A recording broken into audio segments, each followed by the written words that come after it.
Thanks for joining us. Representative Alabas Farhat is here. He's the ranking Democrat on the House Budget Committee.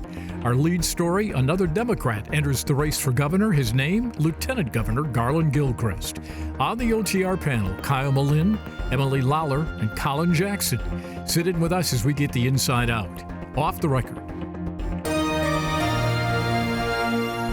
Production of Off the Record is made possible in part by Bellwether Public Relations, a full-service strategic communications agency partnering with clients through public relations, digital marketing, and issue advocacy. Learn more at bellwetherpr.com.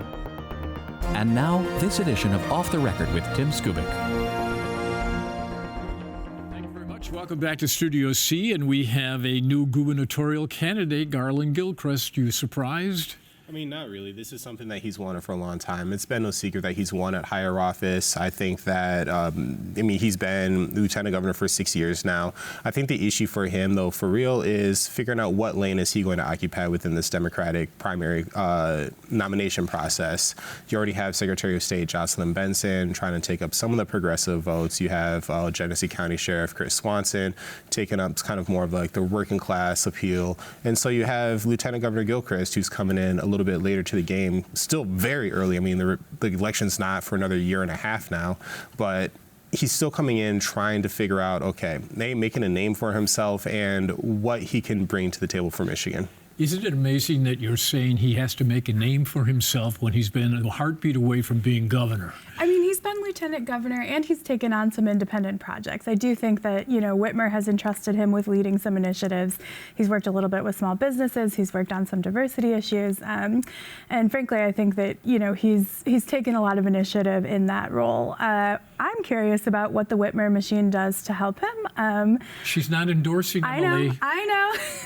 But I do think that if he could tap into that whole apparatus, he'd have some real money on his side, and that could help with boosting statewide recognition. I know that lieutenant governor is not a role that necessarily 10 out of 10 people on the street are going to be able to name. So she showed up in his video twice. Yeah, well, she's going to need to show up a lot more to help him with fundraising. I mean, that's really, I think, the big thing. Where is he going to get his resources from to keep a campaign going for now, 18 months? He's going to have to keep one going if he's able to survive the primary. His polling numbers as he starts out of the gate aren't great. We did some polling last week that showed that Jocelyn Benson is way up on him as far as just name ID and just initial thoughts from Democratic voters. We had her at like 55% and he was at like 14%. So he's got a ways to go.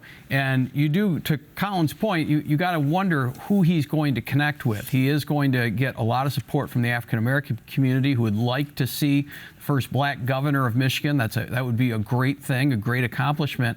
But outside of the city of Detroit and urban areas, where is he going to go for votes and who is he going to be able to connect with and with what message? That's the key. How is he going to connect with people to get them to vote for him and give him money? We just don't know yet. Despite his desire to be governor, a lot of people were pushing him in other directions like mayor of Detroit or U.S. Senate. Garlin, why don't you go over there and try that? I mean, I don't think I think he wanted to be governor, and I think that he saw himself as being prepared to be governor. I think he understands. I think in his mind, he has the ability to do the job of governor. To Emily's point, he's been in a lot of the rooms with Governor Whitmer as she's been negotiating some of these things. That's what he'll say. Well, he'll say he has been. He has had initiatives. Whether it's education, whether it's technology, leading into some of his skill sets. So I think. And there is, I think, to a certain extent, and this is just me personally speaking, I think there is to a certain extent a racial component to this as well, where we've seen in general, anytime you see a qualified black candidate, my first thought was sports. Anytime you see a black quarterback in the college sphere, for a long time, you saw, okay, well, they were very good as quarterback in the college sphere, but when it comes to going pro, people try to push them to be wide receiver or running back or something else. So I think some of that might be going on here. I don't want to say that's everything here. I mean, it's a crowded field. There's a million different factors, but I do think that's part of the component, if I'm being completely honest. Just for the record, Matt Hall, the Republican speaker, said he was not a player. People in town, obviously, on his side would disagree with that. One of the guys who might be concerned about this candidacy vis-a-vis Detroit is named Mike Duggan. Is that a problem for Mike Duggan? I don't know. I mean, I truly just don't have the experience or data to vet what an independent run for governor looks like, what the hurdles are. Well, does he need votes in Detroit? Does Duggan need? Everyone needs votes in Detroit. Okay, so if Garlin Gilchrist is if Garlin Gilchrist is the nominee, I think that's a problem for Mike Duggan. I mean, it could be. I would say that, what you're talking about which race should people run for, like, that's not a specific issue to Garlin Gilchrist. I think that a lot of people are sort of evaluating a couple different options right now, since we do have so many prime open seats. But I think that, in the city of Detroit, certainly Duggan has built up, a lot of track record in the city, and I think that, some people could be pushed either way on that. Garlin Gilchrist is obviously invested in the city as well. But I don't see them as being really necessarily directly pitted against each other. And of course, there's the fact that Garlin has to get through a primary. Yeah, I get your point, though, Tim, and I think that there is some concern on that, because if you do have an independent Detroit candidate who's soaking votes away from you, and you're from Detroit, and that's supposed to be your base, then you do have conflicting powers against each other. But I think his problems before he even gets there in the primary are bigger. One, he's behind the shadow of the existing governor, so he does have to take either, in a lot of cases, credit, but he's also got to take flack for what she has done. And then to what extent does he break away from her? Because he's going to have to do that. He's got to be his own person in order to run. And what is that going to be? What is that gimmick? We know that lieutenant governors historically in this state have not been successful. We got to go all the way to Swainson before we can find somebody who is actually able to pull it off. And that was a long time ago. That may even predate you.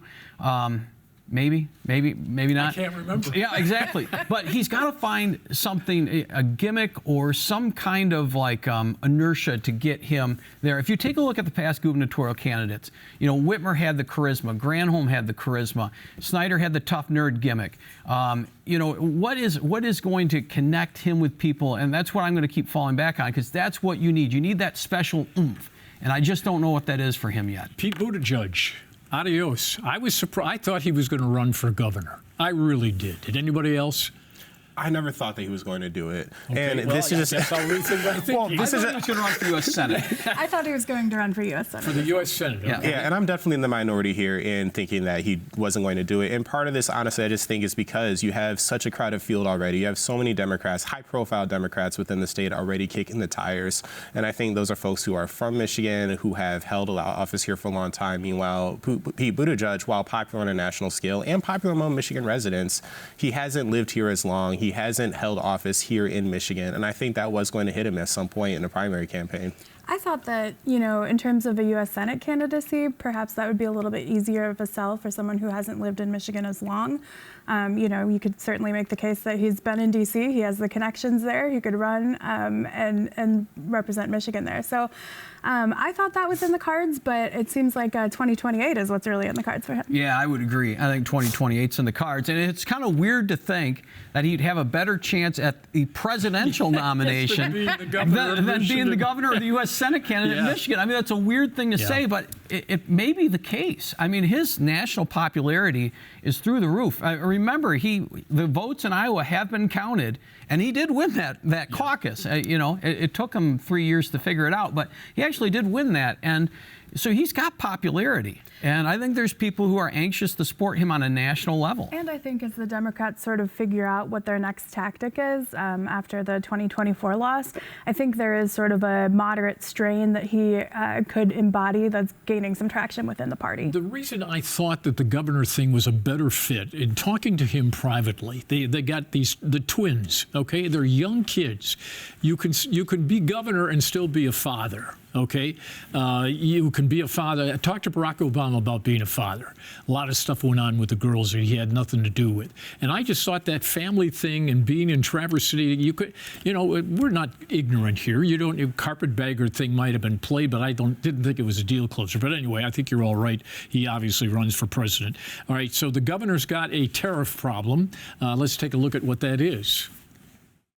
President Trump's proposed 25% tariff on steel is sending shockwaves throughout the domestic auto industry, and therefore Governor Gretchen Whitmer will be part of an effort in Washington to curtail the tariffs if she can. She claims Michigan would be hurt worst of all. That's why she's joining the Detroit 3 automakers who are putting the heat on to stop these tariffs in the nation's capital. Earlier, the governor laid out the ramifications if this stuff happens in Michigan too long. 25% tariffs on everything would slow down construction, shutter small businesses, lead to layoffs in the auto industry, and cost Michigan families an extra $1,200 a year at the store and at the pump. Then this week, the governor called the tariffs, quote, capricious with no long-term goal. Bill Ford from the Ford family talked with the president on the phone about this issue, and Ford CEO Jim Farley argues the policy will, quote, blow a hole in the U.S. auto industry. However, the new state Republican Party chair argues the long-term impact of tariffs will actually help Michigan. Yes, it's going to be a little messy early on. Eggs are going to come plummeting down.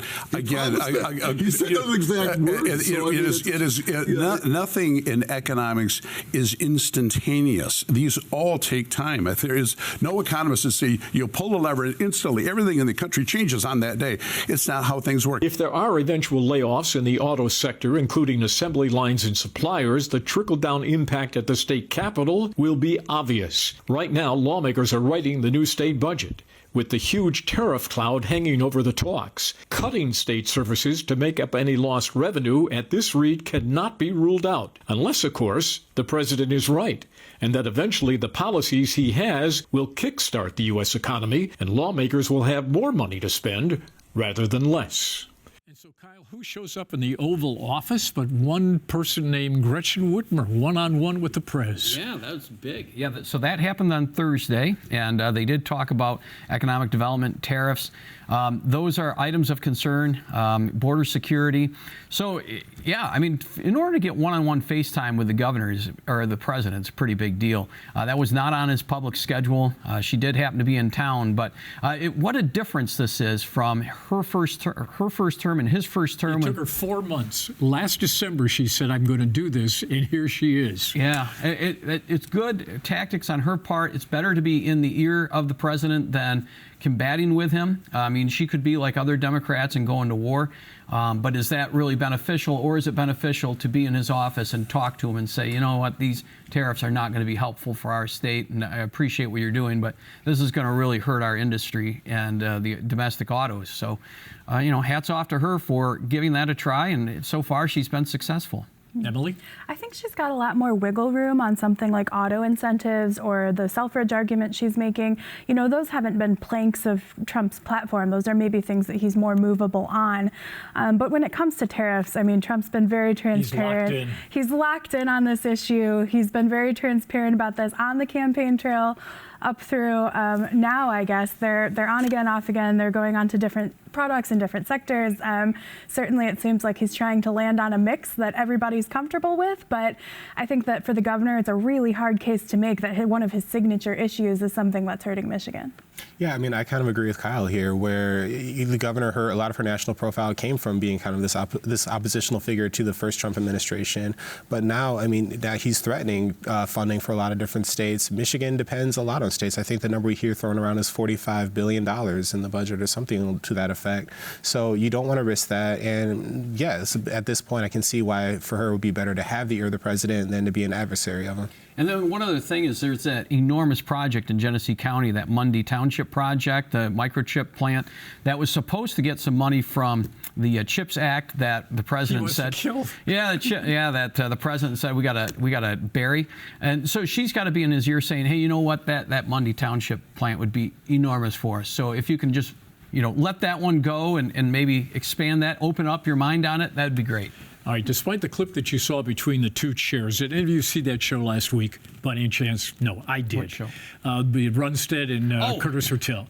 I want to give these gentlemen credit. In this current economic and, political climate, they conducted themselves, I thought, the best that they could. They were on their best behavior. That could have turned into a Jerry Springer show, and it didn't. And given all the stuff that's going on, I think we ought to pat them on the head for doing that. Rarely do we do that, but I think in this case, the civility was refreshing. Speaking about refreshing, let's call in our guest.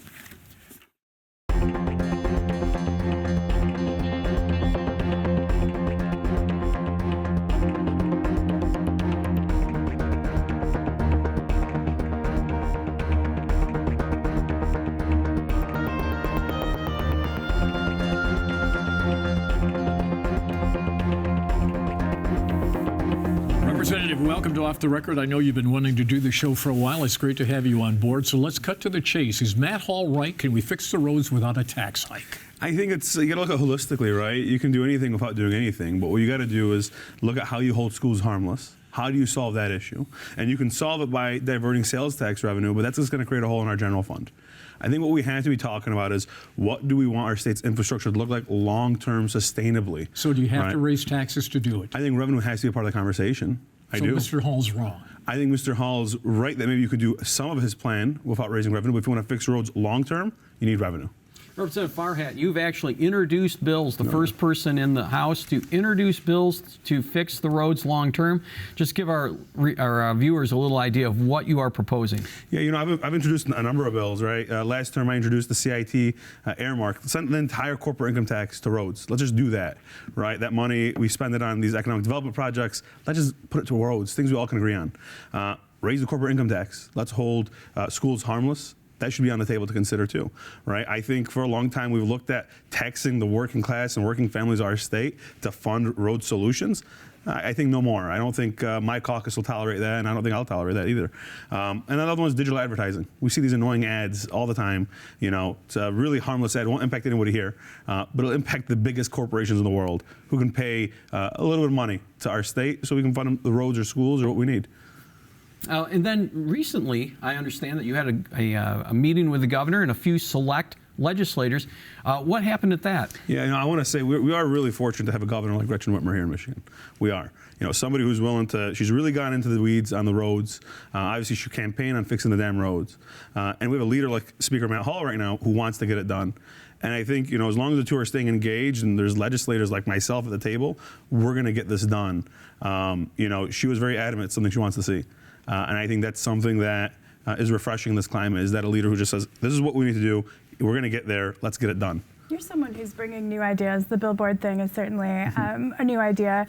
What do you think the biggest pain points are as you look at the legislature? What's going to hold someone back from voting to fix the roads? Yeah, I think, again, it's a holistic conversation, right? You guys mentioned the federal tariffs and the federal funding freeze, right? So it's not lost. I mean, we get briefings twice a week sometimes on executive orders that change minute by minute. Half of our budget, 43%, is federal funding. And so how do you dedicate revenue to the roads without making sure that you're protecting other essential programs people are caring about? That's a constant conversation that's happening. And that might be an issue for some folks, is that without federal certainty and without certainty on funding a state benefit plans, how do we divert billions of dollars to roads? I think we can do both personally. I really do. When we get into the conversation of writing the state's next budget, you're the minority vice chair of the House Appropriations Committee. You're coming from a different point politically than Representative Chair Ann Bolin is coming from, and that's coming from a different perspective that Vice Chair Matt Maddock is coming from. So I'm wondering, when it comes down to actually talking in these rooms, kind of what's the dynamic like between the three of you? I mean, look, there's alignment. We all want to see state government be more efficient. I mean, House Democrats have long stood for, in the last two budgets we've done that were bipartisan, Republicans voted for them, to reducing waste, reducing inefficiencies. And where there is waste and inefficiencies, we'll partner up to get that done. We're not afraid to admit that something's a good idea. I think that's maybe a novel thing to say, but if there's a good idea, we'll admit it. But I think where they go too far is sometimes when they rip out these really big budgets. I think last Thursday, just not seeing at-risk funding in that budget, not seeing money for transportation, not seeing money for school lunches. I mean, just getting dropped on us, stuff like that. Just throws a huge wrench in the working dynamic, definitely, between myself and others in the caucus. Well, you're mentioning the continuation budget that was put on the table, that Matt Hall has suggested that we pass now, so that by the time we get to September 30, if we can't get a full budget agreement, at least we can keep the lights on. What's wrong with that idea? Well, then do a true continuing resolution, right? Don't cherry pick what you're going to continue and not. Right? Continue the school lunch program, continue busing for rural school districts, continue at-risk funding which has been a long bipartisan issue, is at-risk funding. Continue CTE investment. What you saw was, a resolution that continued some funding. If you want to make it a real CR, then you continue all state funding at current levels through September. But we don't even have to do that. That's also ridiculous. Like you said, the government's funded till September. right? We're still a ways away. We could meet 3 times a week. I'm in Lansing today. I'll meet again today if they want. We can get this done. I firmly believe we can do big things in this state where we don't need to have an insurance policy like you're describing, Kyle. Representative, did you know you were going to be picked as the Democratic Vice Chair of APROPS? You know, it was definitely a surprise to me when I got the tap on the shoulder and said, you got to come to a press conference. Speaker wants to talk to you. In fact, the minority leader did not have your name on that list at all, correct? He didn't. He wanted somebody else, but we have a great dynamic So in the now, caucus. what kind of flack did you get from your colleagues for cuddling up to Matt Hall? Yeah, I wouldn't describe it as cuddling up. I think you look at it, no different than what the governor's doing maybe with Trump, right? What we're doing is we're working together. You have to work together. You have to get things done. In my caucus knows my values. When it comes to union priorities and labor, I'm going to be there. When it comes to protecting entitlement programs that people in our state count on, whether it's Medicaid or school lunch, I'm going to be there. I don't think that, this idea that there is a deal or this is all just what do they call it? Backroom talk. This is just not real. So did you get any flack? I think I was a discussion, but I wouldn't call it flack, no. What would you call it? A discussion. And what did they say? Can we count on you to be a fighter for us in that room? And I said yes, and then we all sang Kumbaya. He said with a smile. Yeah. So there were some people that thought maybe you had sold out. No, I think some people just wonder how it happened. I mean, if you see this entire process, well, yeah, the whole town wondered. You showed up at this news conference, you didn't know what was going on. The speaker did these really, you got to give Speaker Hall some credit here. He knows how to just sensationalize stuff, right, in a great way. He does these press conferences once a week, which people tune into now all the time.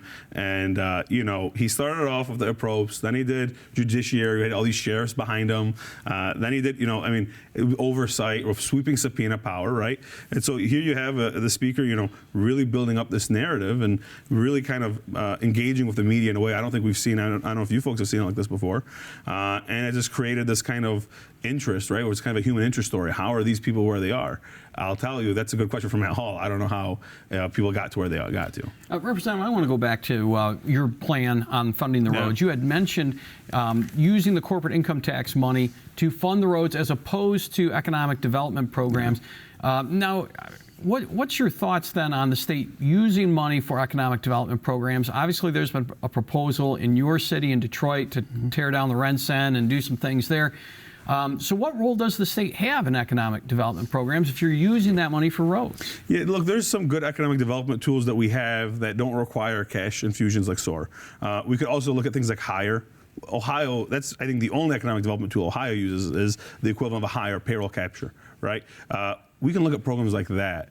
But if we're going to look at, site readiness funds, we really have to be, I think, more aggressive in ensuring that these corporations are meeting certain criteria for us as a state. Right? You're talking about millions of dollars going to site readiness, and these headlines are brutal, for being honest. They're brutal headlines, for a lot of folks, and for me especially watching this, I have the Rouge plant in Dearborn, right? I have Ford's headquarters in Dearborn. I would love to have new employers and new manufacturing coming to Dearborn, but they're going to these other rural communities, and they're not doing what they're supposed to be doing, right? We're never getting the development coming full circle, and I think a lot of people are tired of that. And what you have to see is either much stronger, like a carrot and a stick, much stronger incentives, and much stronger performance metrics if we're going to keep doing that kind of stuff. Go ahead. Representative, it seems like so much of the conversation in recent years has been focused around economic development. Lately, the biggest topic in Lansing has been roads.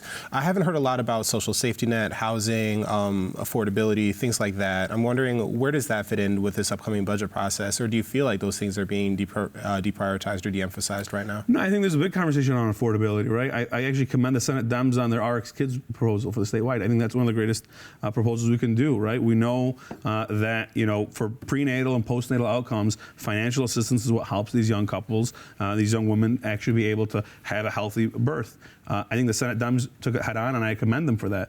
And it's something that I agree with them on. I'll fight for in the House as well as this RX Kids program statewide. So I think affordability is part of it. But another part of it, the thing about roads is it's such a heel, right? In the green room over there, we're talking about how people are getting flat tires, how they're going to the mechanic shop, what an inconvenience it is, right?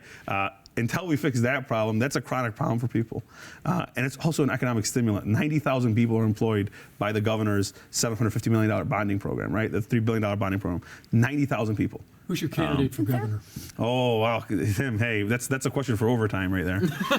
All right. Okay, you know what? I'll make you a deal, Emily. You were one of 8 Democrats to vote for a resolution on the House floor this week, that encouraged the High School Athletic Association to ban trans girls from girls' sports. Explain that vote. Yeah, I'll just, for me, it's an issue of fairness, right? We want to make sure that there's a fair environment for people to compete in. I'll just be honest, that's where it comes from for me. Folks in my district definitely, I think, agree with that sentiment. It was a vote. Now, to the point earlier, I would prefer us prioritizing conversations around affordability, around housing. I would prefer those conversations to be at the forefront instead of resolutions like this. But, again, for me, it's an issue of fairness, and my district has very strong opinions on this kind of stuff. Do you think that trans equality is a losing issue for Democrats? You get to expand on that for me, because if you're talking civil rights broadly, I think you have to look at discrimination. And as somebody who voted for Elliot Larson, right? Like, we're never going to want to see people discriminated against. Period. That's a winning issue. Is that saying, hey, folks shouldn't be discriminated against. We shouldn't be prejudiced towards people.